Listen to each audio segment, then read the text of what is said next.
The knock came just before midnight. "The Holy Father has asked for you," the Monsignor said, his voice trembling. "He's very sick, and he's asking for you by name. No cardinals, no cameras. Just one dying request," whispered into the silence between a pope and the one guard he trusted most.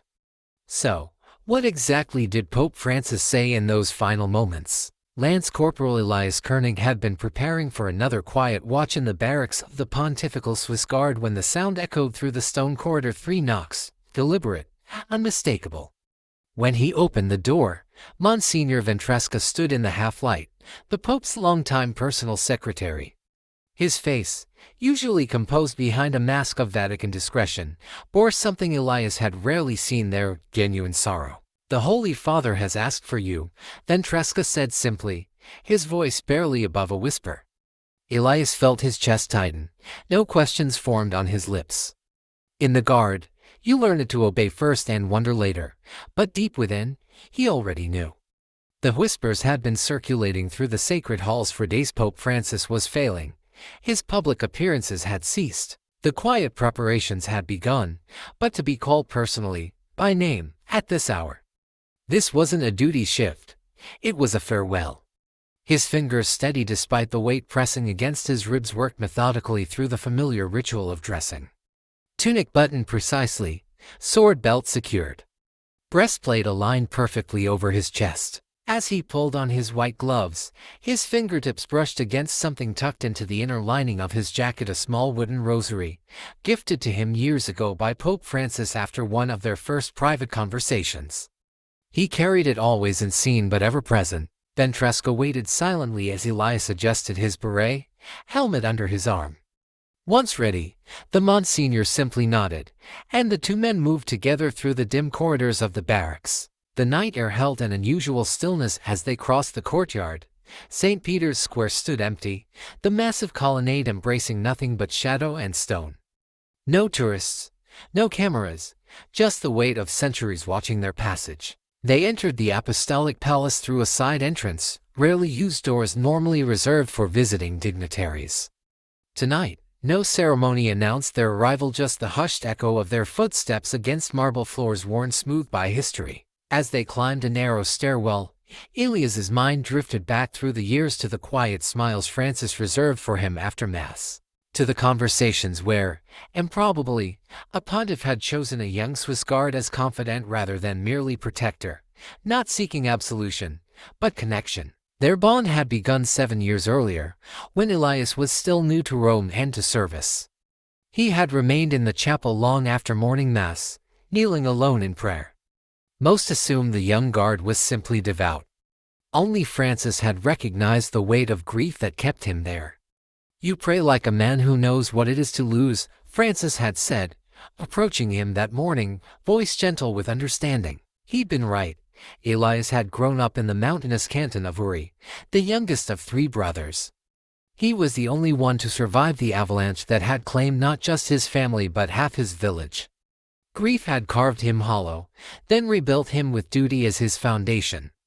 When he'd come to the Vatican, he sought not glory but purpose, a place where silence was permitted, expected, even. Francis had seen past the stoic uniform to the wounded soul beneath.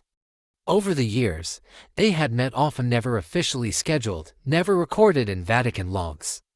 Sometimes in chapels after hours, sometimes in gardens when Francis claimed to have gotten lost during his evening walks, always with a quiet understanding between them.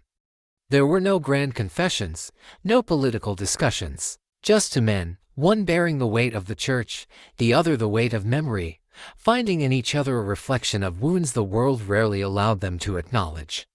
"Titles weigh heavy, Elias," Francis had once told him, "but pain weighs heavier still. Better to have a few true souls near than 1,000 who only see your robes." As they reached the upper corridor of the Apostolic Palace, Elias noticed the unusual emptiness. Normally, even at this hour, some cardinal or prelate might be seen moving between chambers, some aide carrying documents. Tonight, the hallways stood deserted, as if the Vatican itself were holding its breath. Ventresca slowed his pace as they approached a modest wooden door, not the ornate entrance to the papal apartments that Elias had expected, but a simpler threshold leading to what he knew were the Pope's private chambers. The rooms where Francis lived as a man, not just a pontiff. "He's been asking for you since sunset," Ventresca said softly, his hand resting on the door handle. The doctors wanted him to rest, but the small, sad smile touched the Monsignor's lips. "He can still be quite stubborn." Elias nodded, understanding completely.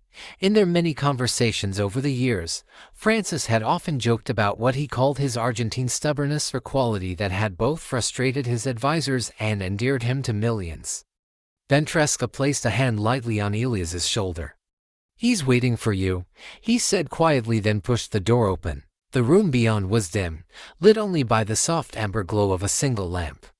Shadows gathered in the corners like silent witnesses, but the center of the room seemed weightless, as if the very air had thinned out of reverence for its occupant. Pope Francis lay reclined against a modest stack of pillows, his breathing shallow but steady. His white cassock, once filled with the vigor of a man who traversed continents, hung loosely against his diminished frame. Yet when his gaze found Elias, his eyes held the same clear light they always had. With the faintest gesture of his fingers, he beckoned the guard forward. Elias approached with measured steps, the soles of his polished boots almost silent against the floor.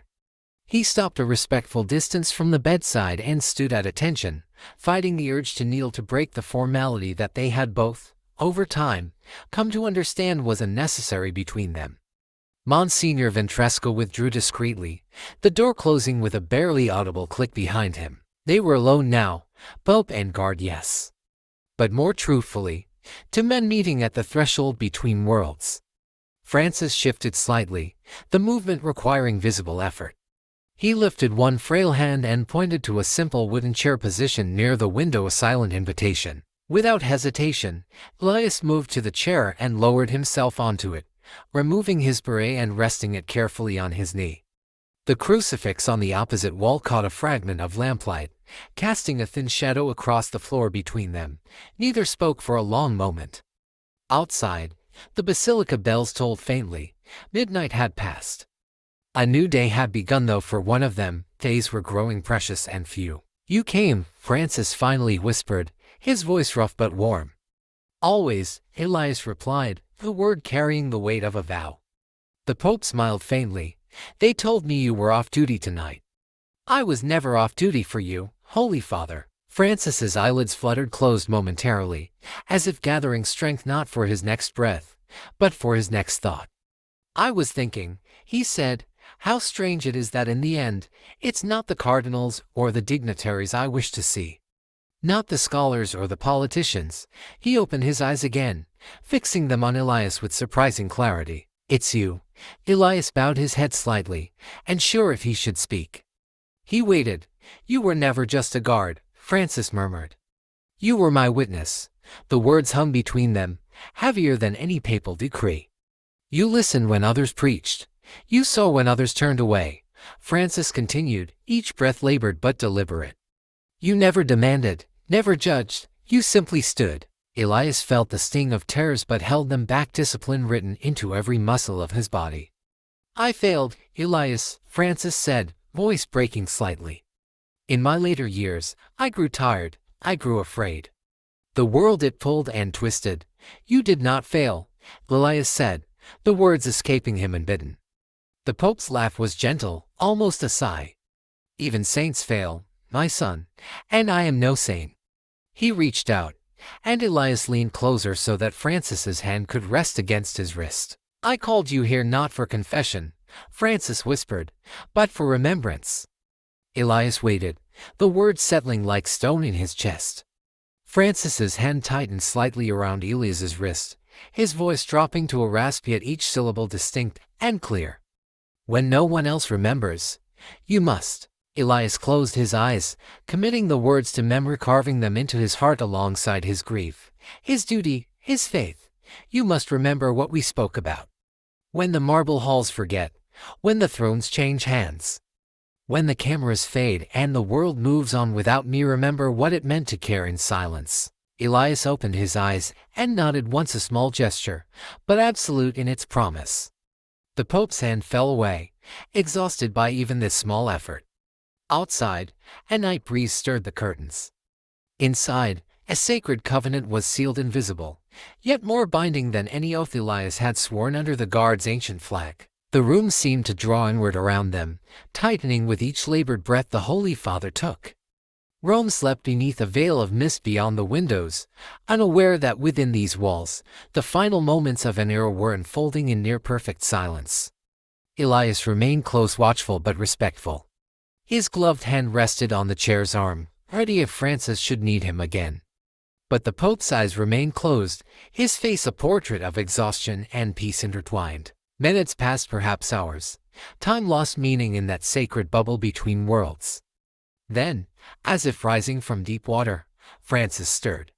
"You are still here," he said, his voice so faint it barely carried across the small space between them. "I promised," Elias replied simply. Francis smiled weakly. "Good, then listen one last time." Elias leaned closer, straining to catch every precious word. "In my youth," Francis began, "I thought power came from being heard. From speaking loudly, from leading crowds, slow, rattling breath. But it was the quiet ones who carried the world. The ones who listened when no one else would. The ones who stood even when there was no glory in standing." He paused, eyelids fluttering with the effort of speaking. "You were among them, Elias, always among them." Elias swallowed hard, feeling his heart press against his ribs, not from fear or grief, but from the unbearable honor of these words being entrusted to him. Francis's fingers found the edge of Elias's sleeve, curling weakly around the fabric. "I saw you praying alone that first day. Thought you were a statue," he murmured, a ghost of humor warming his voice.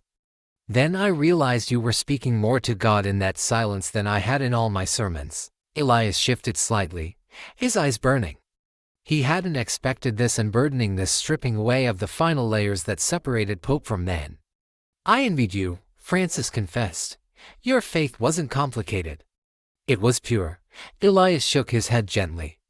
"I'm not pure, Holy Father, only trying."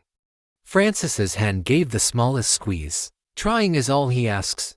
The lamp flickered briefly, sending shadows dancing across the walls like memories given momentary form. The Pope's breathing grew shallower, each inhale more labored than the last. After a long pause, Francis opened his eyes one final time, fixing Elias with a gaze that penetrated every shield he had ever raised. "There will come a time," he said, "when men will forget why we stood guard, when tradition will be mistaken for vanity, when silence will be mistaken for indifference." His voice faltered, but he pressed on. "In that hour, Elias, you must remember." The words came slower now, each one carefully shaped with the last of his strength.